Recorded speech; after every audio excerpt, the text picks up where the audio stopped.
Naquele tempo, houve um casamento em Caná da Galileia. A mãe de Jesus estava presente. Também Jesus e seus discípulos tinham sido convidados para o casamento. Como o vinho veio a faltar, a mãe de Jesus lhe disse: eles não têm mais vinho. Jesus respondeu: mulher, por que dizes isto a mim? Minha hora ainda não chegou. Sua mãe disse aos que estavam servindo: fazei o que ele vos disser. Estavam 6 talhas de pedras colocadas aí para a purificação que os judeus costumam fazer. Em cada uma delas cabiam mais ou menos 100 litros. Jesus disse aos que estavam servindo: enchei as talhas de água. Encheram-nas até a boca. Jesus disse: agora tirai e levai ao mestre-sala. E eles levaram. O mestre-sala experimentou a água que se tinha transformado em vinho. Ele não sabia de onde vinha, mas os que estavam servindo sabiam, pois eram eles que tinham tirado a água. O mestre-sala chamou então o noivo e lhe disse: todo mundo serve primeiro o vinho melhor, e quando os convidados já estão embriagados, serve o vinho menos bom. Mas tu guardaste o vinho melhor até agora. Este foi o início dos sinais de Jesus. Ele o realizou em Caná da Galileia e manifestou a sua glória, e seus discípulos creram nele. Palavra da salvação.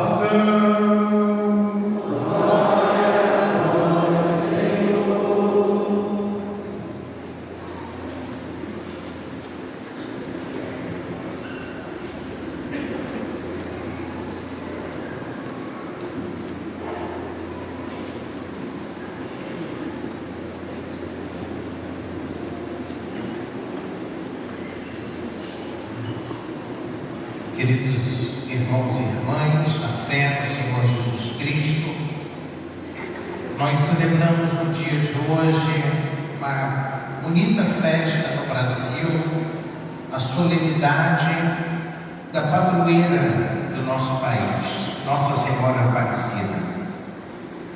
Essa devoção à Nossa Senhora Aparecida, ela começa a ter início aqui no Brasil no século XVIII, para ser mais preciso, no ano de 1717. Acredito que todos vocês que estão aqui consigam se recordar como que essa devoção surgiu. Essa devoção, meus irmãos, ela tem início apenas para recordarmos com a visita daquele chamado Conde de Assumar, Pedro de Almeida. Era o governador das capitanias de São Paulo e de Minas, e ele iria passar por Guaratinguetá. Então resolveu-se que para receber esse governador, faria-se um almoço para recepcioná-lo.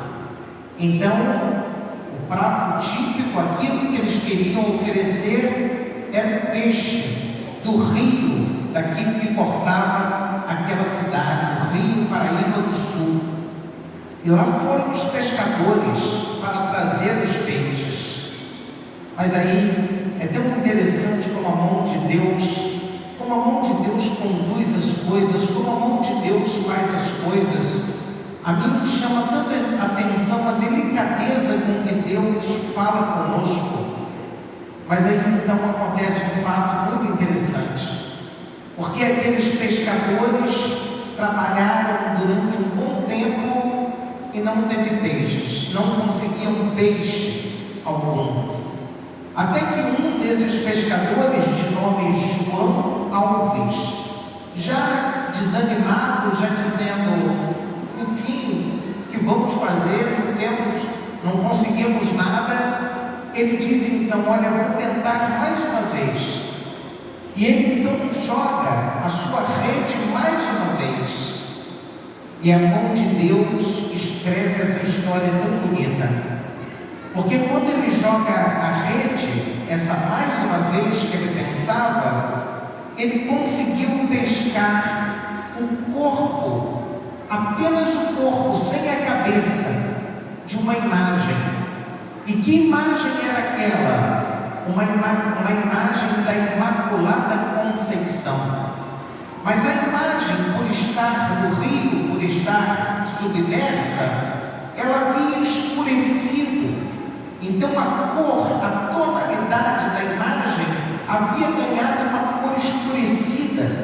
Mas então quando ele lança a rede, ele traz apenas o corpo daquela imagem e vai colocar o corpo daquela imagem dentro do seu barquinho, dentro da sua embarcação. E eu continuo a dizer, a mão de Deus escreve a história. Ele joga a rede de novo.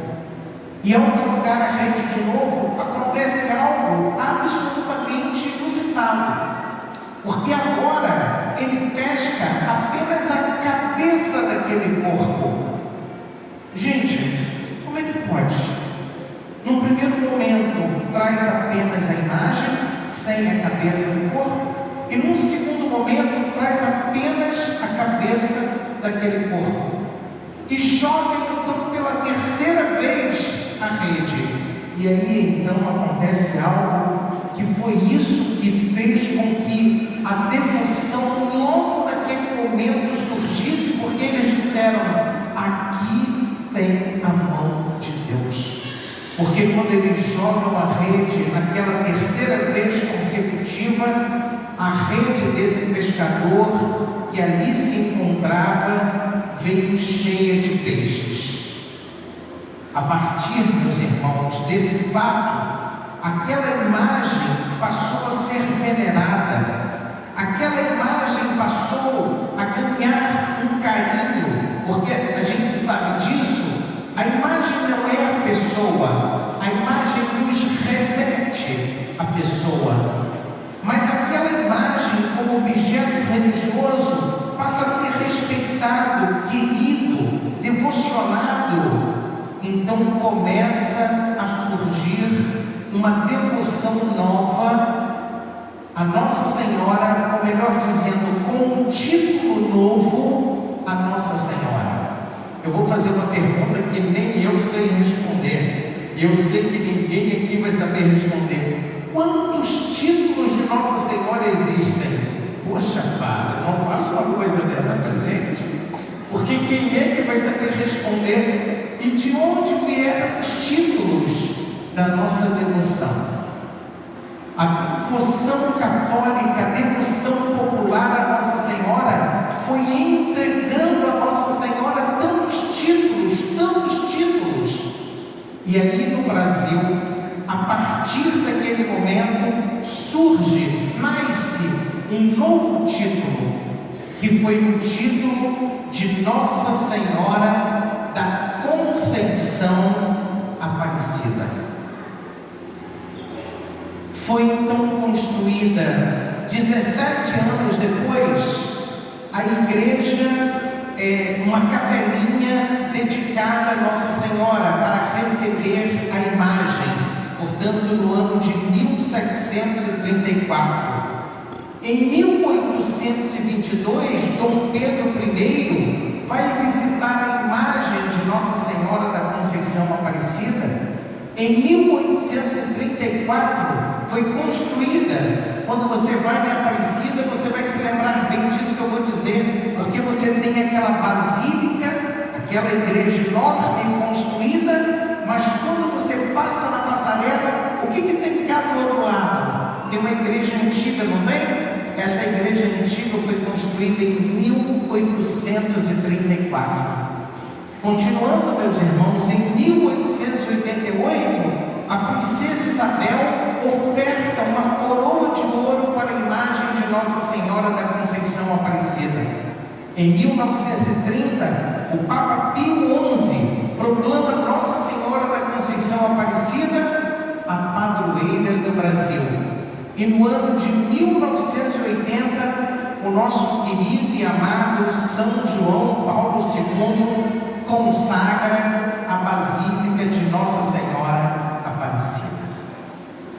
Nós, católicos, guardamos para com Nossa Senhora uma devoção e um carinho enormes ao longo desses 2000 anos de história. E foram esses 2000 anos de história que deram a Nossa Senhora, não sem motivo, mas com muitos motivos, que deram a Nossa Senhora tantos títulos devocionais. E esse é o título que nós usamos aqui no Brasil, Nossa Senhora da Conceição Aparecida. Então eu queria, no dia de hoje, em que nós celebramos o título de Nossa Senhora da Conceição Aparecida, eu queria nessa manhã explicar para vocês como que surgiu uma das orações mais bonitas que nós fazemos de Nossa Senhora, a respeito dela. Você sabe que se você for olhar na história católica, há muitas orações a Nossa Senhora. A mais famosa delas, todo mundo aqui sabe, é a oração da Ave Maria. Mas na manhã desse dia de Nossa Senhora Aparecida, eu quero contar um pouquinho para vocês como que surgiu a oração da Salve Rainha. Você, quando reza o seu terço todos os dias, você conclui a oração do seu terço saudando Nossa Senhora com a oração da Salve Rainha. Mas antes de falar diretamente dessa oração da Salve Rainha, primeiro eu quero lembrar a todos nós que estamos aqui, como nós somos homens e mulheres de fé, eu quero lembrar a todos nós que nenhum fato da nossa vida deve deixar de ser visto com um olhar espiritual. Tudo que você vive, tudo que você passa, olhe com um olhar espiritual. Porque se você olhar os fatos da sua vida apenas com um olhar terreno, há muitas coisas que você não vai perceber. A mão de Deus você não vai perceber. Agora, se você olha para os fatos da sua vida com o olhar do coração, com o olhar da fé, com o olhar espiritual, você então verá a mão de Deus. O olhar espiritual é aquele olhar que me faz olhar além daquilo que as aparências me mostram. E você talvez me perguntasse: mas Padre, por que você toca nisso antes de nos explicar a origem da oração da Salve Rainha? Exatamente por causa da origem dessa oração. O autor dessa oração foi um monge beneditino chamado Hermann Contra. Ele escreve a oração da Salve Rainha no ano de 1050. Mas eu quero te contar uma coisa: quando esse homem nasceu, aos olhos do mundo era desprezado. Ele nasceu cheio de enfermidades. Por exemplo, má formação óssea. Ele era todo tortinho. Ele sofria de raquitismo, não é? Sofria mais na frente de reumatismos horríveis. Então, aos olhos do mundo, aquele homem, que vai dar esse homem? Não vai dar nada. O que esse homem vai fazer? Não vai fazer nada, ele é todo doentinho. Esse é o olhar do mundo. Mas a mão de Deus é ela que escreve a nossa história. É ela que conduz a nossa vida. Então, esse homem que nasceu com graves problemas de saúde, esse homem, ele foi um instrumento de Deus. Deus se utiliza desse homem para fazer uma das orações de devoção à Nossa Senhora mais bonitas que nós temos. Eu volto a dizer, porque a vida desse homem, e isso os historiadores nos contam, a vida desse homem foi repleta de dificuldades. E na época em que ele escreve essa oração, e ele já era um monge beneditino, ele estava sofrendo de um grave reumatismo. E segundo os historiadores contam, ele já não conseguia se mover de tantas dores que ele sentia. E segundo os relatos, ele ia para a capela do mosteiro, se segurando pelas paredes, se arrastando pelas paredes. Então você para pensar, quando uma pessoa sofre uma enfermidade, como isso é difícil para qualquer um de nós. Pode ser a enfermidade que for, mas como aquilo nos debilita, como aquilo nos abate, como aquilo tira de algumas pessoas, inclusive, a alegria, a esperança. Então, esse homem que sofria dessas dores, os historiadores dizem isso, que ele se arrastava para chegar na capela. Dizem que alguns colegas falavam para ele: fulano, você está mal, não precisa ir à capela, reze daqui mesmo. E ele dizia que não, que ele queria se colocar aos pés de Nossa Senhora. Era um grande devoto de Nossa Senhora. Nessa mesma época em que ele escreve essa oração, ali na chamada Europa Central, o mosteiro onde ele estava ficava bem na divisa entre a Alemanha e a Suíça, e ali eles estavam vivendo grandes guerras, devastações, calamidades. Então a gente para entender qual terá sido a motivação da Salve Rainha que ele escreve. Talvez as duas, os problemas pessoais, não é? As dores que ele sentia, mas também aquela calamidade social que ele contemplava de dentro do seu mosteiro. Então a oração que ele faz é uma oração de aflição, mas ao mesmo tempo uma oração de esperança e de súplicas a Nossa Senhora. E aí vem a parte que eu quero mais contar para vocês. Do lado do altar de Nossa Senhora, porque ele tinha dificuldades para escrever, então do lado do altar de Nossa Senhora, ele escrevia quase que palavra por palavra a cada dia.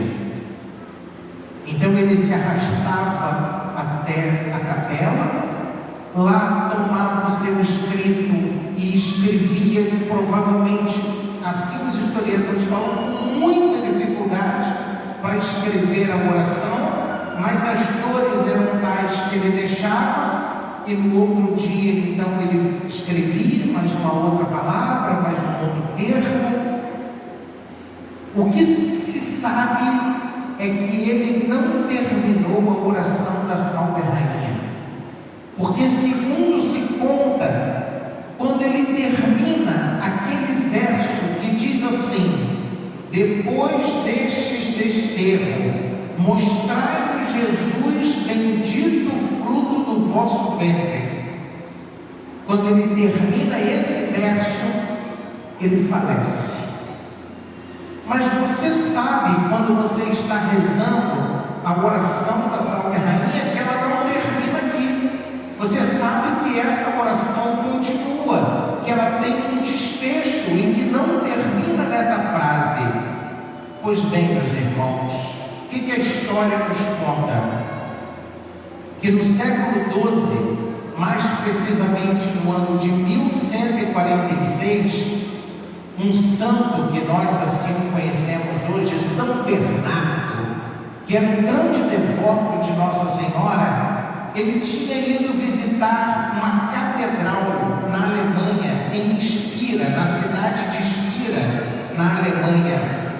E como esse homem gozava diante dos olhos do povo, de que era um homem muito bom, um homem muito santo, havia uma multidão que aguardava por ele para essa missa que ele fora em Spira, na Alemanha.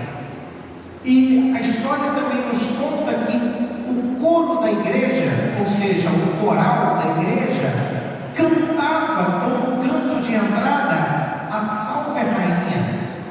Mas onde é que termina a oração da Salve Rainha, composta pelo monge beneditino Bendito, termina dizendo, bendito fruto do vosso ventre. Não foi assim que ele terminou? Pois bem, a história nos conta que quando São Bernardo está na procissão e ele cantado com aquele canto, com aquela letra que honrava Nossa Senhora, diz que quando ele chega em frente à imagem de Nossa Senhora, contemplando a imagem de Nossa Senhora, arrebatado por aquela oração que ele estava ouvindo, por aquele canto que ele estava ouvindo, diz que ele se ajoelha 3 vezes diante da imagem de Nossa Senhora e ele aclama dizendo: ó Clemens, ó Pia, ó Dulcis Virgo Maria, ó Clemente,